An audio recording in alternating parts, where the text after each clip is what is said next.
for today's video ay magluluto na naman tayo mga kakusina. At dahil busy nga tayo ng mga nakaraang araw ay ngayong gabi lang tayo nakapagluto.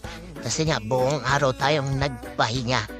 At for today's video nga ay magluluto tayo ng crispy leeg ng manok at adobong pinatuyong leeg ng manok. Pasintabi nga pala sa mga hindi kumakain ng ganitong mga pagkain.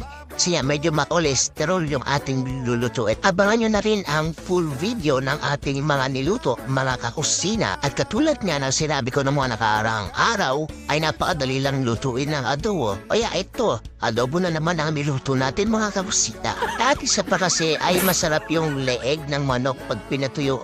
Adobong pinatuyo, napakasarap yan, malasang-malasa mga kakusina.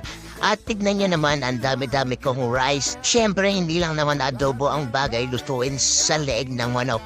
At siyempre masarap din lutuin yung crispy, lalo na